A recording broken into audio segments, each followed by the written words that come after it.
The tow line is already stretched hard when the white cutter swings in too close, cutting across the tug's bow and forcing the whole rescue into a slow, ugly turn. At once, the dead Coast Guard ship behind the tug begins to yaw. The change is small at first. Then it grows. What had been a straight pull becomes a bending chain of steel, weight, and delayed motion. On the tug's stern deck, a crewman in heavy gloves looks down at the taut cable and sees it quiver like something alive. On BRP Cabra's foredeck, sailors feel the powerless hull answer late, wrong, and too wide. The 1st of March 2026, 8:16 a.m., west of Pag-asa Island. The sea is open here, but it trends toward lighter water farther in, and nobody in the rescue chain wants the disabled ship drifting that way without control. BRP Cabra has lost propulsion after a mechanical failure. She is dead in the water except for what the tug can give her. Tug Kalayaan is ahead, hauling her by a heavy line from the bow. BRP Sindangan stays nearby on escort, wider off to one side, ready to shield if the tow goes bad. So far, the rescue has been slow and disciplined. Then CCG 5205 arrives off the towing pair's quarter and changes the whole feel of the sea. It appears like a white wall moving into a rescue lane. Too large, too near, too comfortable around a dead vessel under tow. The bigger hull does not race in with obvious violence. It leans into the space where the rescue is already under strain and makes its size do the talking. The white bow glints in the sun. Rust shows along one section of side plating, visible now because the ship is close enough to see detail. The sound reaches the tug before the angle fully makes sense. Deeper engines, heavier water, a steadier throb that rides over the smaller vessel's working noise and presses against every shouted word on deck. The Coast Guard ship does not aim for Cabra first. It aims for the relationship between the ships. That is what makes the move dangerous. CCG 5205 slides toward the space between the pulling vessel and the casualty, leaning across the towing arc, just enough to force Tug Kalayaan to check speed and alter heading. The rescue tug obeys because it has to. It cannot simply hold course through a white hull that large. The instant the tug changes angle, the dead-in-the-water patrol ship answers late, then wider than expected, because she has no propulsion of her own to correct the swing. The whole tow begins to bend. A smaller Chinese utility craft now starts doing quiet work on the safer side. It hovers where the tug would normally want more water if it tried to widen the gap and ease the strain. It does not ram. It does not cut in dramatically. It crowds the useful water by staying there, just present enough to poison the easy answer. The rescue tug pulls. Cabra follows late. Then the stricken cutter swings farther off center because the towing angle is changing under load. The heavy line rises higher out of the sea. A deckhand on the tug points at it with one arm and slashes his other hand across his chest in a bridge-to-deck warning that everyone nearby understands without hearing. The danger in a tow is often ugly because it is slow. Every forced turn travels down the rescue line with delay, and delay becomes force by the time it reaches the dead ship. Cabra cannot help herself back into line. She can only answer what the tug and the sea give her. The powerless hull begins to wander more obviously now, bow drawing away from the tug's center line, stern hesitating, then following in a wider sweep. On Cabra's foredeck, Coast Guard sailors brace against railings and bollards because they can feel the change through the deck plates. Metal hums underfoot. The line ahead is too tight. The pull is wrong. Even the sound of water along the bow has shifted. Tug Kalayaan tries to straighten the rescue without overcorrecting. That is the difficult part. Too much power and the hawser takes more strain at a worse angle. Too little and the dead ship drifts farther offline with no authority guiding her. The tug's stern wash deepens. One crewman at the working deck edges closer to the fair lead and stops only when another shouts him back. He does not need to be told twice. Everyone on that stern understands what a loaded rescue line can do if it fails under bad geometry. The smell there is wet rope fiber, hot metal, diesel exhaust, and salt blowing back over the tug's low weight. Cabra is not in panic. That matters. Her crew are still working clearly. One sailor checks the emergency anchor gear without being told. Another keeps his eyes on the towing hawser and then on the changing water ahead. They know what the escort and tug also know. If the clean pull is lost here, they will not have many graceful options afterward. BRP Sindangan begins easing in closer, trying to shape a protective presence without adding more confusion to the tow. The escort captain has to judge steel, current, and wake all at once. Too far away, and he is useless. Too close, and he worsens the water around a ship already unable to steer. The white cutter keeps pressing. Not fast, not wild. It just keeps taking more of the space that should belong to the rescue. The gap tightens, first comfortable, then annoying, then close enough to see individual crew on the Chinese deck through the glare. The large hull crosses deeper into the towing arc. The heavy line lifts again, straighter now and more exposed, drawn between tug and casualty at an angle no one on the Philippine side wants to see. The smaller utility craft still loiters off the safer turn, stealing the last easy way to widen out. Water slaps harder under Cabra's bow. The dead ship starts to swing farther, then resists, then swings again. On the tug, the cable starts singing. It is not a literal note at first, more a hard vibration running through the working deck and the fair lead mount. Then it becomes an actual sound, thin and nasty, as the loaded line hums under strain. That gets every eye. The rescue crew had already been tense. Now the tension has a single shape, a stretched line, a bad angle, a big white hull still moving across the place where no hull should be. The man in gloves on the tug's stern deck shouts toward the bridge and points twice. Not at Cabra, but at the taut cable itself. On Cabra, a Coast Guard sailor leans over the bow rail and sees the same thing from the other end. The rescue line rising clear, bright with spray, no longer half hidden by water. The final seconds of Part 1 are all about realization. The tug cannot turn much more without loading the line worse. Cabra cannot correct herself without power. Sindangan is closing in, but still outside the moment that matters. The smaller Chinese craft remains on the side where safety should be, and CCG 5205 keeps easing across the outer arc with the calm of a ship that knows exactly what it is doing. Everyone in the rescue chain now understands the true target. Not the tug alone, not the disabled ship alone, the thing joining them. Then the white bow crossed directly over the line. CCG 5205 does not ram either Philippine vessel. It passes across the stretched hawser at the worst possible angle, driving its hull through the rescue link between tug and casualty until the line parts with a gunshot crack that seems to split the air in half. For a fraction of a second, the sound is bigger than the sea. Then motion takes over again. The towing cable whips back toward the tug in a vicious arc. Loose spray flashes white in the sun. On Cabra's bow, the severed end snaps forward and vanishes from the waterline as the ship instantly stops being pulled and starts being a drifting weight. Tug Kalayaan has a decision before thought fully catches up. Keep power on and stay upright, or cut thrust and risk sliding into the now free Cabra while the broken line is still alive on deck. The tug captain chooses controlled power. The pulling vessel backs and slews just enough to keep clear of the recoiling cable and avoid being dragged into a worse angle by whatever remains caught near the stern. On deck, crew throw themselves low, then spring back up because they cannot stay passive for more than a beat. The ruined hawser is still thrashing. A wet length slams past fittings, close enough to clear steel by inches. One deckhand jerks his arm back just before it sweeps through the place his hand had been. Cabra's problem is different and immediate. She has no propulsion. The instant the rescue line gives way, the powerless hull begins to swing offline and drift free across water that grows visibly lighter in one direction. The dead ship does not surge dramatically. It does something worse. It starts to wander under wind, inertia, and leftover motion with no direct answer available. On the foredeck, Coast Guard sailors feel the bow lose the tugs, steady pull, and then begin answering the sea alone. Loose metal bangs somewhere forward. A chain clatters in readiness. One man shouts toward the bridge. Another is already moving for the emergency anchor controls, because there is no time now for elegance. For 4 seconds, the whole scene loses its center. One ship is pulling nothing. One ship is answering nothing.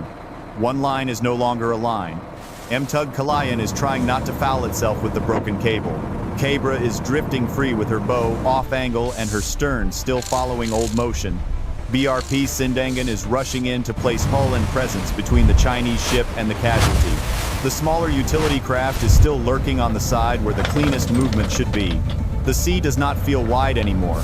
It feels crowded by slow danger moving in 3 directions at once. Cabra drops emergency anchor. The order is simple because it has to be. The execution is not.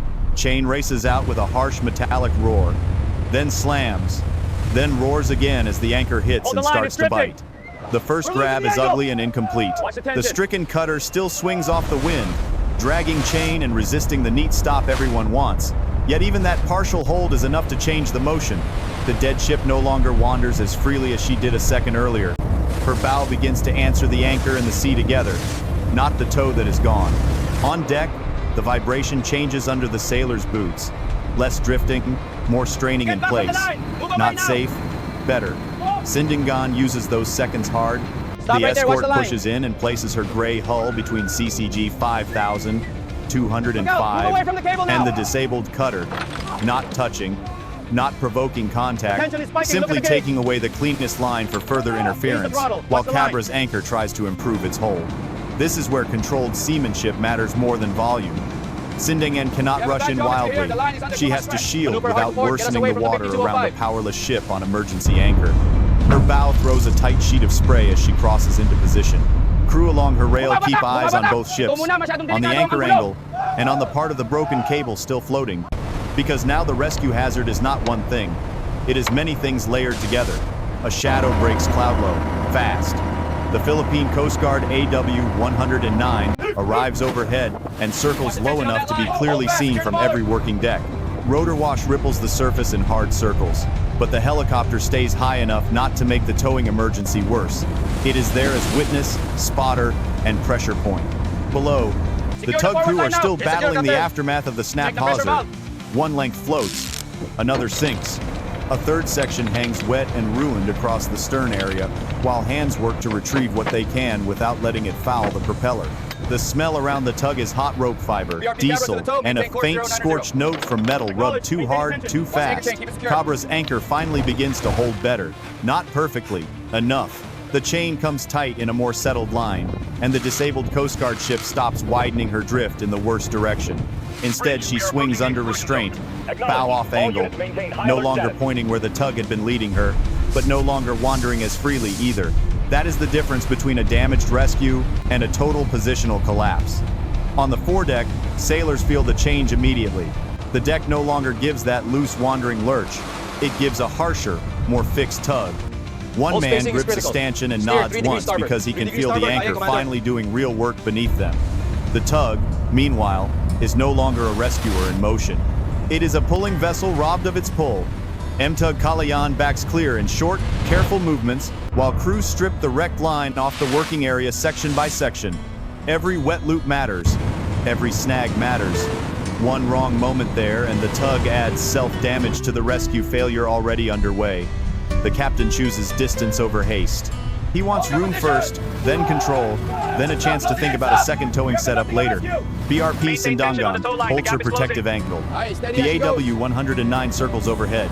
Cabra stays under emergency anchor, alive to the sea again, but only barely controlled. The Chinese side does not need another spectacular move. The brake has already done what it needed to do. The line is severed. The pull is gone. The rescue pair that should have been one working chain is now two separated problems. A smaller utility craft still hovers in bad water nearby, reminding everyone that the easy side of any correction remains watched. On Cabra, crew look from anchor chain to escort to tug and then back to the water ahead. On Kalayaan, the stern deck is a mess of wet rope, shouted instructions, and restraint held together by training. The helicopter's rotor beat comes and goes with each orbit like a metronome over a rescue that is no longer truly a rescue. The climax ends not with impact but with grim stability. Collision is avoided, immediate grounding is avoided. The dead ship stays afloat and out of the worst of the shallows. Yet the thing that mattered most has still been lost. Cabra is not moving under controlled tow anymore. She is only barely controlled by anchor and escort. The tug that was supposed to save her is now clearing away from a broken lifeline. Every deck around the scene knows it. Every crew member can see it in the changed geometry over the water. When the snap line stopped thrashing, the rescue had already failed. Afterward, the damage looks untidy rather than spectacular. On Tug Kalayaan's stern deck, wet rope lies in heavy loops around scraped fair leads, and one length of ruined hawser that no one mistakes for usable anymore. A few metal surfaces show fresh scoring where the line ran badly before or after the break. Crew move more quietly now, but not slowly. They gather the broken sections, clear the working area, and keep glancing toward the water, because no one on a tug fully trusts a fouled line until every dangerous piece is accounted for. The smell there is rope fiber, diesel fumes, and salt drying on hot paint. Cabra lies off angle under emergency anchor, chain stretched, bow no longer pointing where the tug had once been leading her. That visual change says everything. The clean tow is gone. The dead-in-the-water patrol ship still floats. She still has crew in control of themselves. She still has an escort. What she does not have is forward rescue momentum. Her sailors on the foredeck stand around the anchor gear with shoulders squared against the pole, feeling each surge through chain and hull. The deck under them is steadier than during the free drift, but it is a hard steadiness, a held steadiness, the kind that can disappear if the sea, wind, or interference changes again. Philippine authorities state that a lawful rescue tow was deliberately disrupted, leaving the disabled vessel in danger and the recovery unfinished. That single sentence is brief because the facts already look large on the water. BRP Sindangan remains close, keeping a tighter protective angle than before. The escort is no longer just shadowing a rescue, it is guarding a vulnerable pause. The AW-109 circles for a while longer, then widens slightly, still visible, still overhead enough to remind everyone that the scene is being watched. Between tug, escort, and casualty, the space where the tow should have been now feels strangely empty. Not empty of danger, empty of connection. That is the difference that matters most. Over the following days, the risk changes shape. On March 1, the big event was the line parting. By March 12, the more serious fact is that every Philippine attempt to tow, refuel, or reposition a slow or damaged vessel near Pag-asa must now assume the connection between ships can be targeted. That changes behavior on every deck. A long exposed line is no longer just equipment. It is a visible, weak point laid out over open water. The sea begins to feel less like a road and more like a crossing, where the bridge itself can be kicked out while you are already on it. You can see that lesson in the next preparations. A second towing setup is planned with extra lines, backup shackles, and heavier gloves laid ready before the working deck even begins rigging. Knives are kept closer to hand because anything that can save you in one emergency may threaten you in the next. Deck crews move with more caution around open water and around taut gear. BRP Sindangan holds a tighter angle around the tug than it did before. Another escort lane is discussed and then physically shaped on the sea, because trust in one clean pull has been replaced by trust in layers, spacing, and faster reaction. Cabra herself is moved only in shorter pulls after the first broken rescue.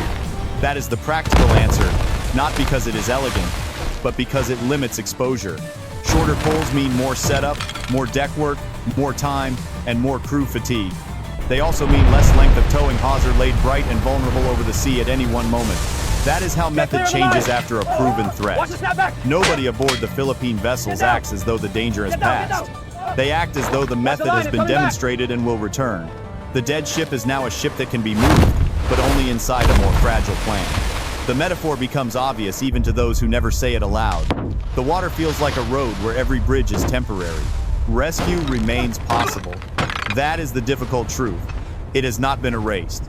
It has just been made uncertain at its most exposed point. Every fresh line passed from one ship to another now carries more than tension. It carries memory.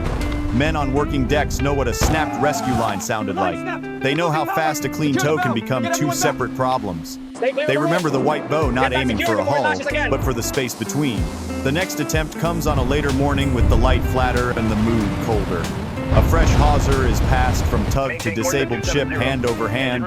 Gloves wet almost at once from spray and rope dressing. The line is new enough to look brighter against the water. That brightness is not comforting. It only makes the connection more visible. On the tug, crew feed it carefully through the working deck arrangement, checking each part of the run twice.